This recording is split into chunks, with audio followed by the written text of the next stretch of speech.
Porque às vezes se tem a ideia de que na grande batalha do Armagedon, a batalha final, se imagina grandes multidões enfileiradas para a batalha, com armas pesadas, numa grande conflagração mundial.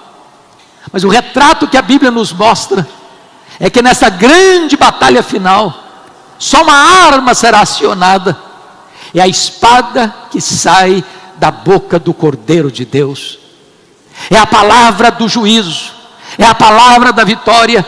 É por isso que a Bíblia diz que ele vai matar o anticristo com o sopro da sua boca. Ninguém pode resistir ao juízo que procede da sua boca. Ele é o supremo juiz, ele é o rei dos reis, ele é o vencedor invicto em todas as batalhas.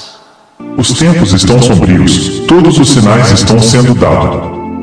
Acorde enquanto é tempo. Jesus está voltando. Volte para ele antes. O mundo nos engana, mas a verdade é uma só: deste mundo nada se leva. Não se deixe mais ser enganado pelos emissários de Satanás. Nosso propósito aqui neste canal é te convidar, todos os dias, para essa reflexão. Reflexão do dia.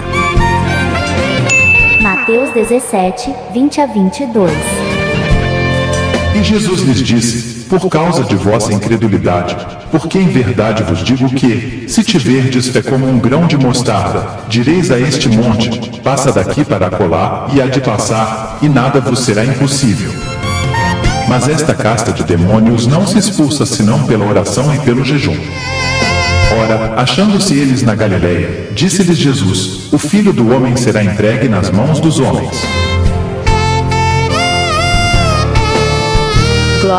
Glórias a Deus.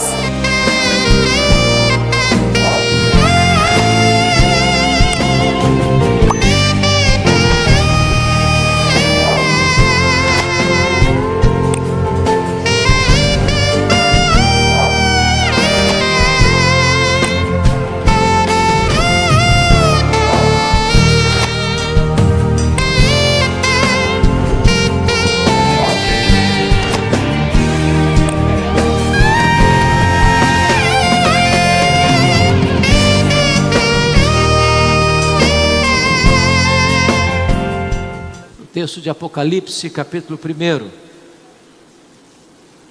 Apocalipse, capítulo 1.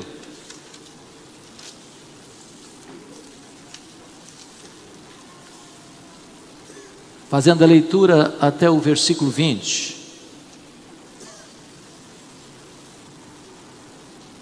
Está escrito o seguinte: revelação de Jesus Cristo que Deus lhe deu para mostrar aos seus servos as coisas que em breve devem acontecer, e que ele, enviando por intermédio do seu anjo, notificou ao seu servo João, o qual atestou a palavra de Deus e o testemunho de Jesus Cristo quanto a tudo o que viu.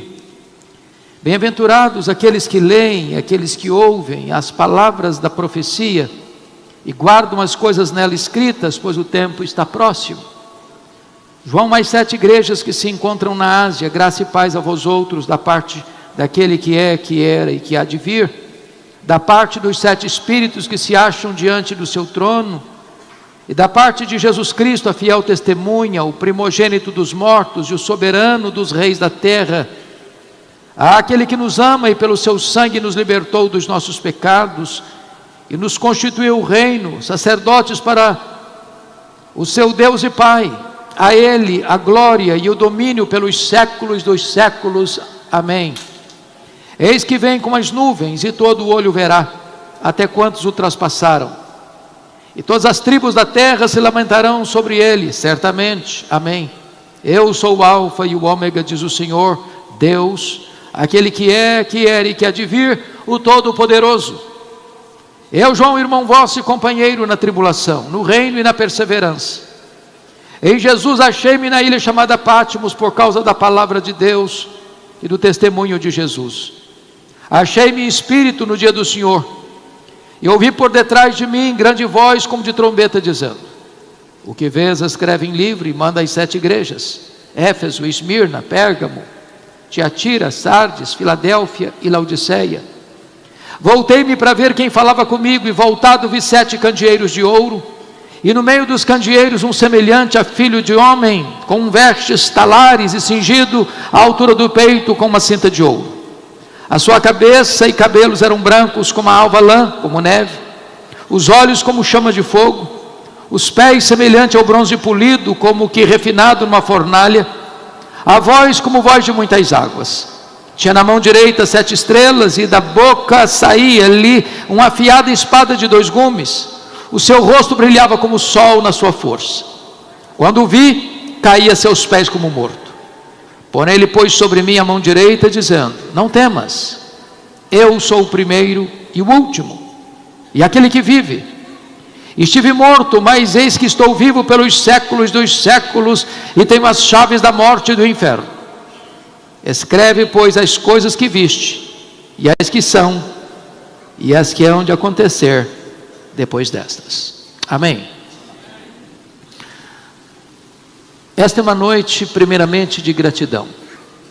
Gratidão a Deus pelos 95 anos da primeira igreja presbiteriana de Vitória.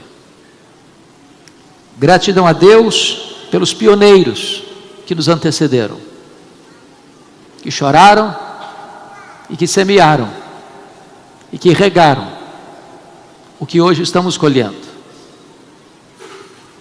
Esta é uma noite de agradecimento por aqueles que estão com as mãos no arado, trabalhando para o avanço da obra de Deus e a expansão do Evangelho em nossa linda capital e em todo o hospitaleiro estado do Espírito Santo.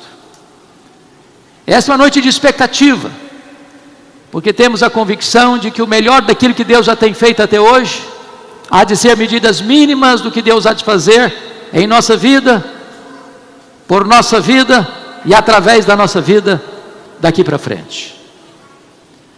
Mas esta não é uma noite que falarei da primeira igreja, nem do presbiterianismo em solo capixaba.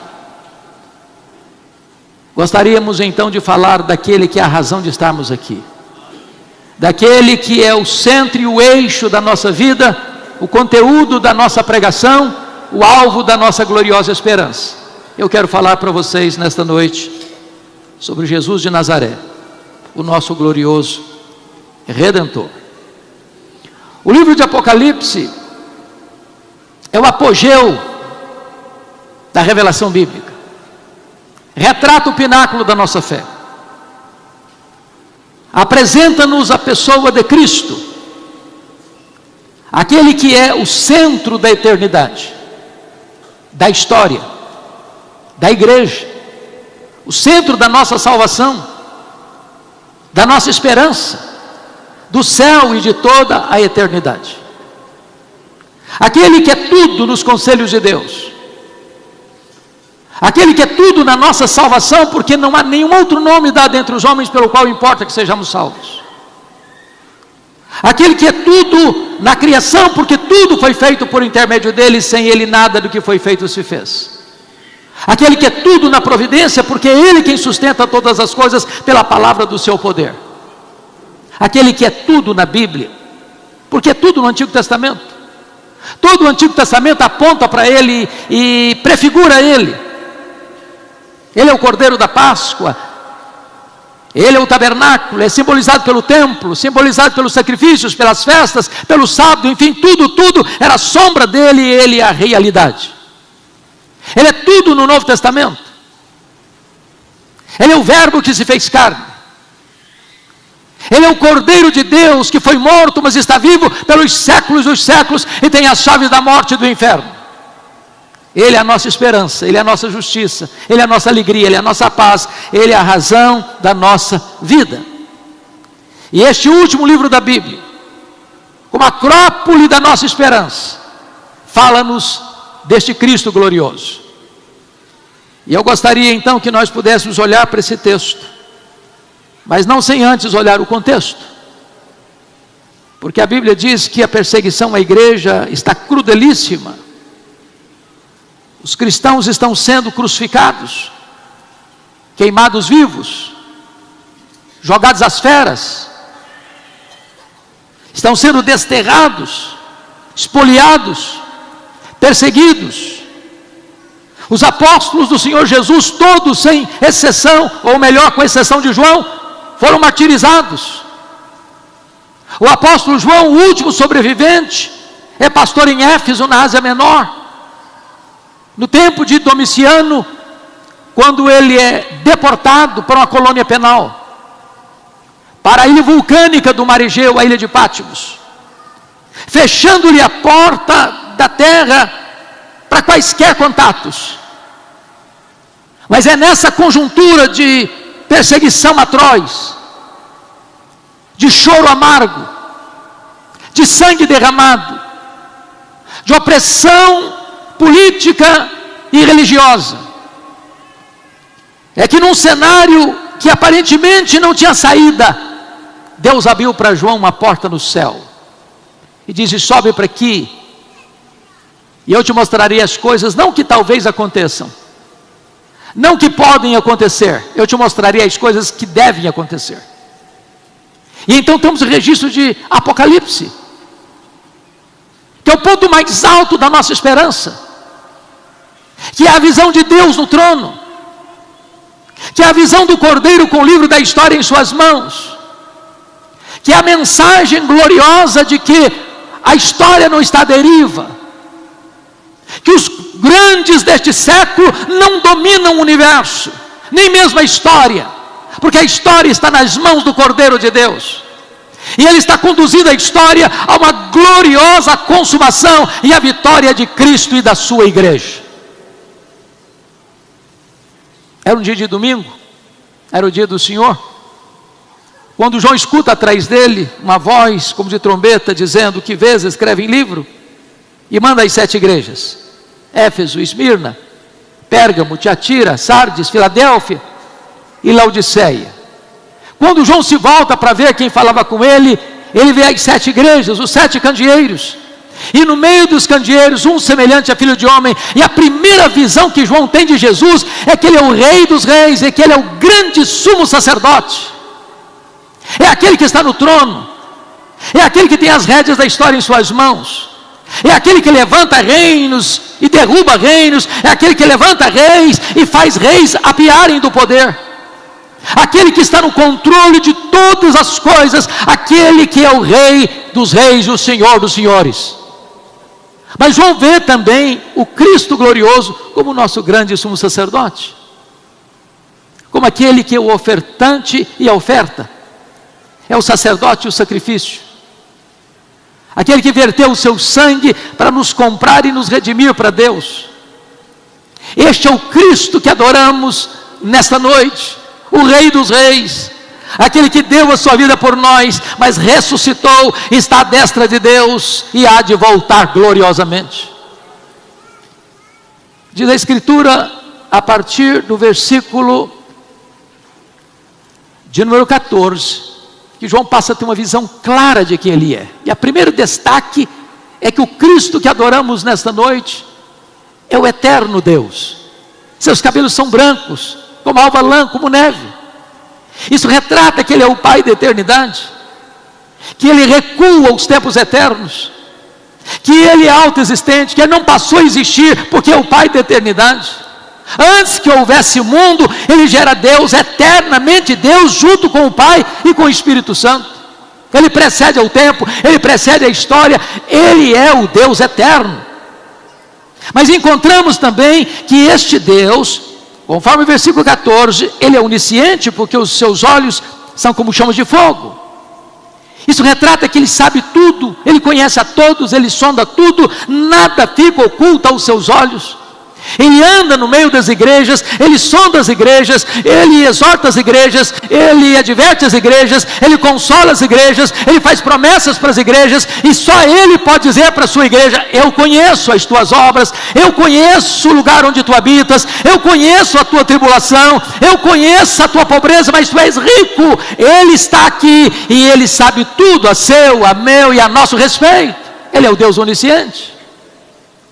João olha para Ele, conforme o versículo 15, e o vê como onipotente. Seus pés são semelhantes a bronze polido, Isso significa, irmãos, que ninguém ameaça Jesus, ninguém coloca Jesus numa situação de embaraço, ninguém coloca Jesus numa situação de possibilidade de fracasso ou derrota.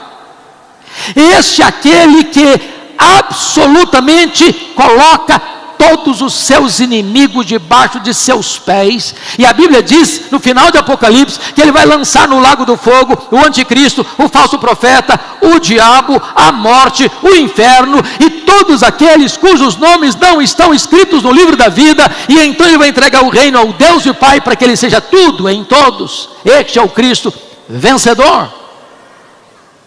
Nós não seguimos a um Cristo fracassado, nós não seguimos a um Cristo que sucumbiu ao poder de Roma, nós não seguimos a um Cristo que sucumbiu ao poder do sinédrio judaico, nós não seguimos ao Cristo que foi derrotado pela morte. Ele triunfou sobre os seus inimigos, ele está vivo, ele está no trono, ele reina e ele vai voltar.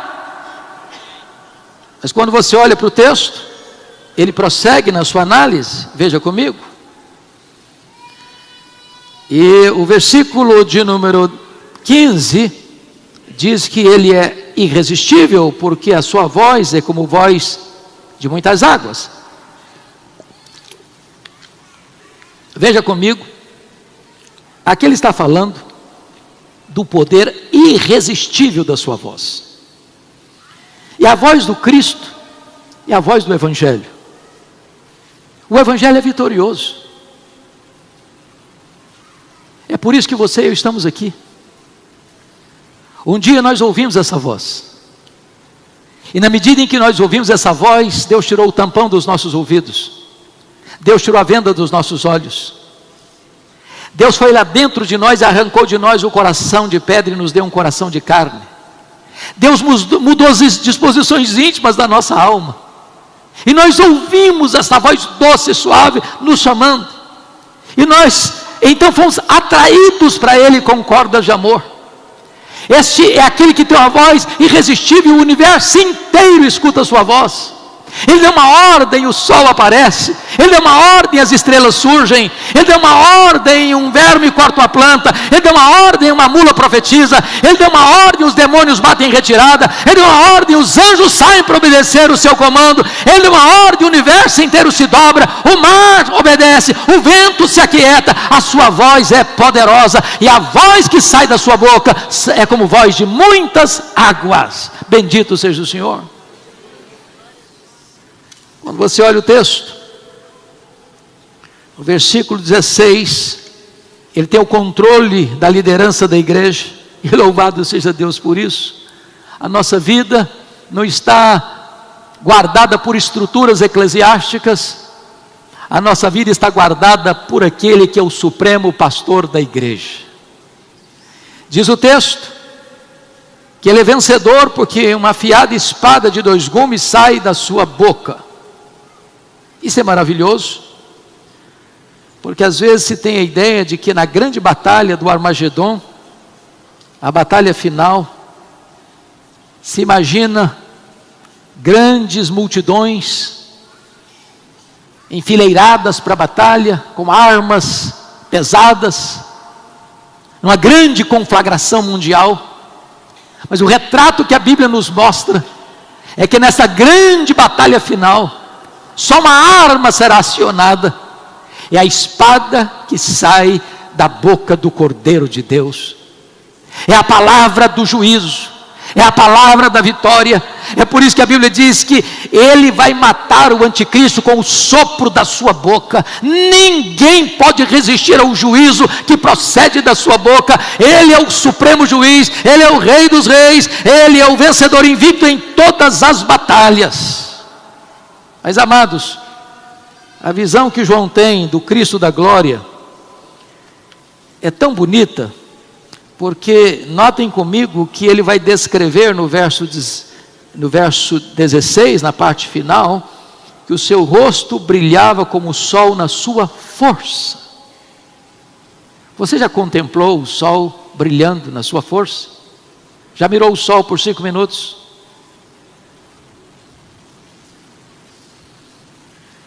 O que é curioso, que diante desta glória esplêndida, aquele que era o mais íntimo discípulo de Jesus, que debruçava sobre o peito de Jesus na ceia, que escutava Jesus, que via os milagres de Jesus, diante do Cristo da glória, do esplendor desta glória, que palavras não podem descrever.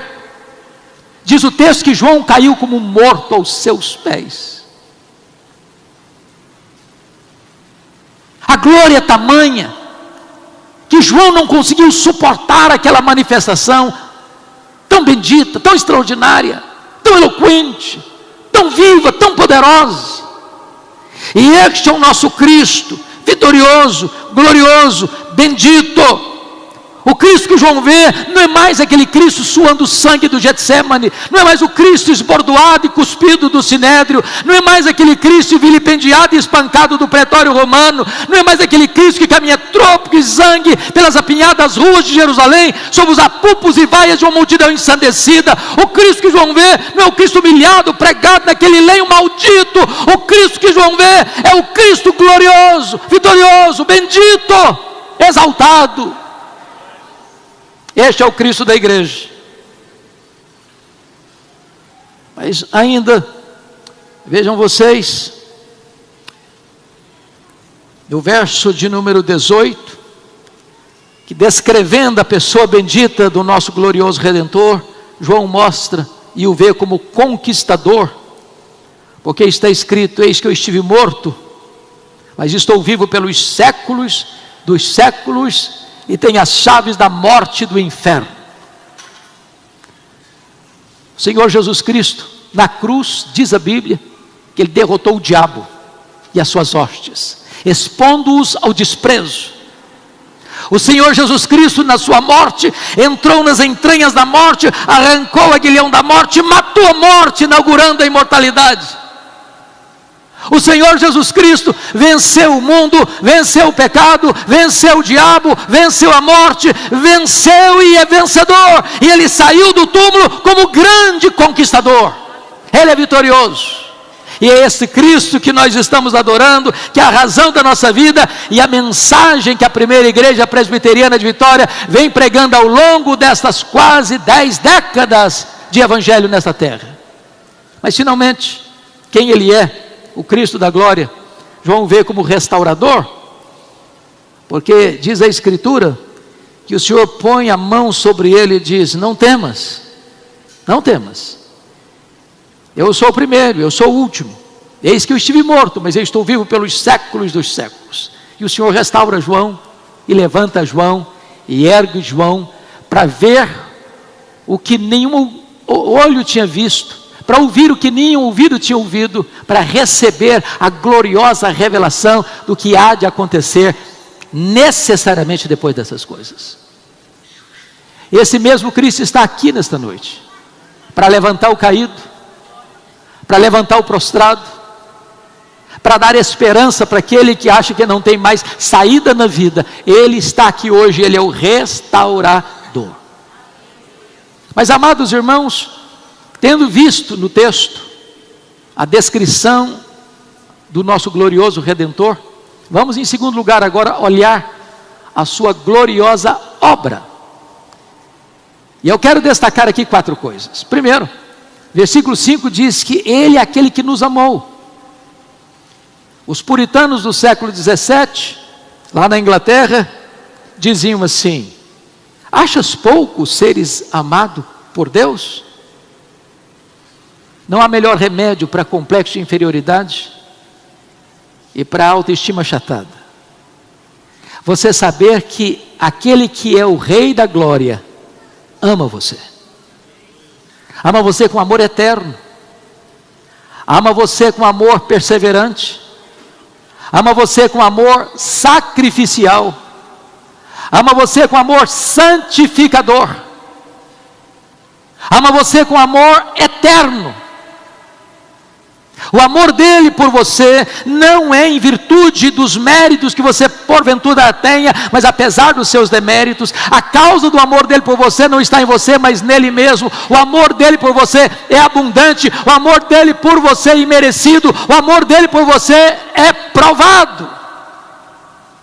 Mas em segundo lugar, O versículo 5 aí nos diz que Ele não apenas nos ama, mas Ele morreu por nós. Diz a Escritura que Ele, sendo Deus, não julgou como usurpação o ser igual a Deus. Antes a si mesmo se esvaziou, assumindo a forma de servo, humilhando-se até a morte, morte de cruz, pelo que também o Pai o exaltou sobremaneira, e lhe deu o nome que está acima de todo nome, para que ao nome de Jesus se dobre todo o joelho nos céus, na terra e debaixo da terra. Ele morreu por você voluntariamente. Ele não foi para aquela cruz porque Judas o traiu, porque Pedro negou, porque o Sinédrio o acusou, porque Pilatos covardemente o condenou, porque os soldados cruelmente o pregaram naquele leio. Ele foi preso naquela cruz, não pelos pregos, mas pelo seu amor por você. Ele amou você e deu a sua vida por você. Ele morreu em seu lugar. Ele morreu pelos seus pecados, para que você pudesse ter vida e vida eterna. Mas em terceiro lugar, Ele não apenas nos ama, Ele não apenas morreu por nós, mas Ele também nos exaltou. Veja você, versículo 6, que Ele nos constituiu reino e sacerdotes para o seu Deus e Pai. Você não precisa ter qualquer ponta de inveja de quem quer que seja, porque aquele que morreu por você e ressuscitou para a sua justificação, já colocou você numa posição de rei e de sacerdote. Você não precisa de um intermediário para chegar até Deus. O véu foi rasgado de baixo, do alto para baixo. Agora você tem livre acesso à presença de Deus. Agora você pode falar com Ele em qualquer lugar, em qualquer hora, sob quaisquer circunstâncias. Você é sacerdote, você é rei, você faz parte da família de Deus. Você é herdeiro de Deus, você é co-herdeiro com Cristo, você é ovelha de Cristo, você é a menina dos olhos de Deus, você é a delícia de Deus, você é a herança de Deus, você é o tesouro de Deus. Deus colocou você na mais alta posição, acima de todo principado e potestade. Louvado seja o Senhor.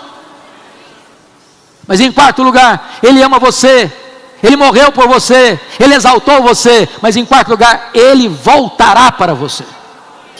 O versículo 7 nos diz que todo olho verá. Ele virá pessoalmente, Ele virá visivelmente, Ele virá audivelmente, Ele virá repentinamente, Ele virá inesperadamente, Ele virá inescapavelmente, Ele virá vitoriosamente, Ele virá gloriosamente, e vai se assentar no trono e vai julgar as nações. Este é o Cristo que adoramos, este é o Cristo que servimos, e é nele que nós vivemos, e é para Ele que nós existimos, e é para pregar a palavra dEle que estamos aqui até hoje, nesta cidade, neste estado, nesta nação. Mas amados, eu quero concluir dizendo que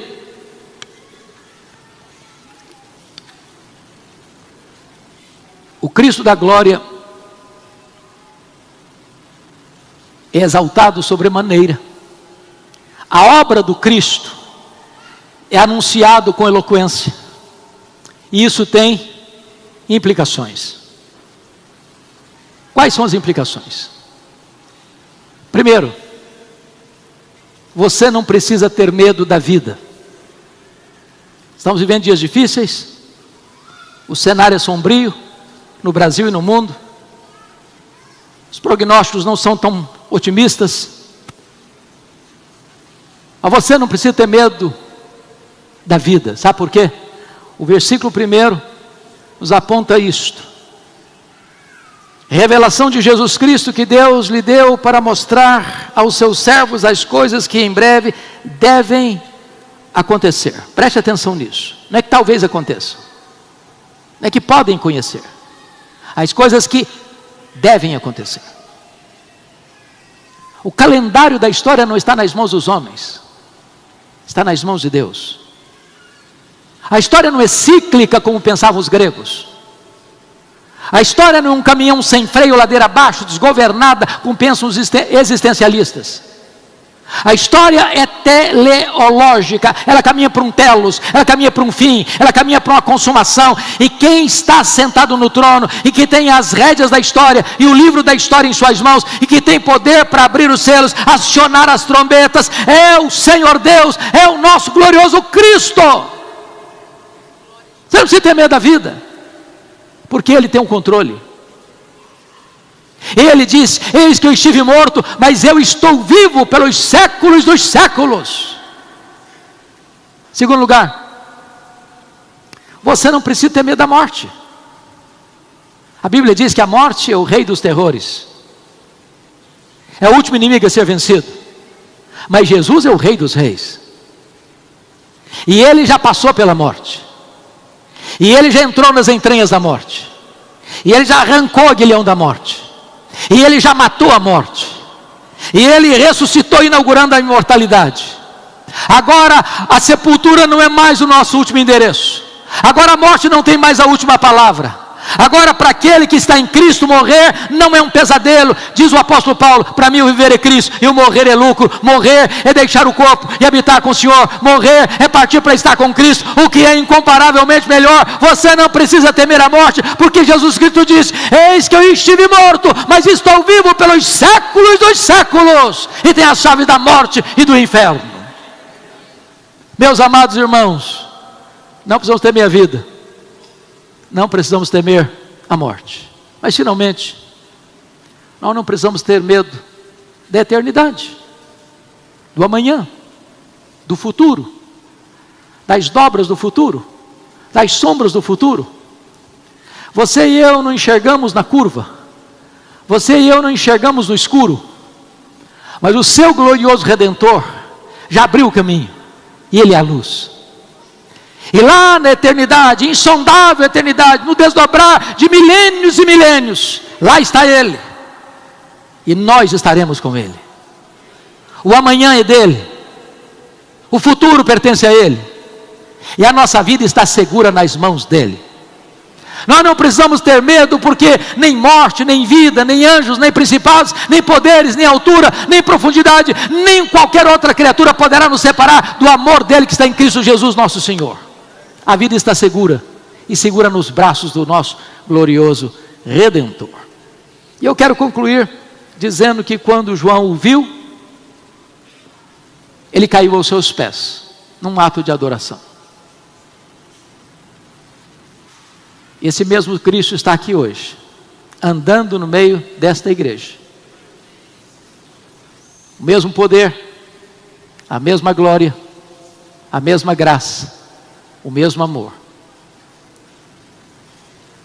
O que você fará diante dele nesta noite? Você o reconhece como Rei dos Reis? Você o reconhece como vencedor da morte? Você reconhece que Ele morreu por você? Você reconhece que você um dia terá que prestar contas da sua vida a Ele?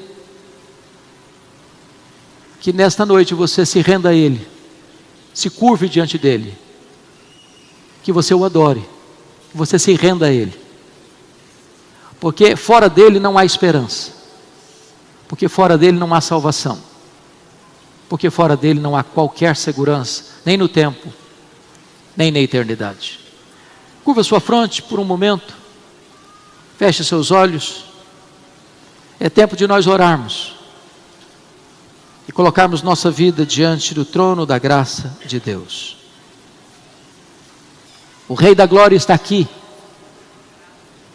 e Ele é poderoso para salvar, e Ele é poderoso para perdoar, e Ele é poderoso para restaurar, Ele é poderoso para colocar de pé o que está caído, trazer esperança ao que está desesperado. Ele é poderoso para curar o que está enfermo. Ele é poderoso para tirar você do fundo do poço e colocar você assentado nas regiões celestes. Meus amigos e irmãos, as coisas mundanas, às vezes, nos faz sentir que estamos vivendo um mundo de felicidades. Não nos deixam enxergar a realidade e ainda nos mantém na escuridão. É preciso que alguém nos chame a atenção dessas coisas que nos faz acordar para a verdadeira vida, vida essa, com Jesus. O momento de despertar é agora. Pare agora, e pense nisso.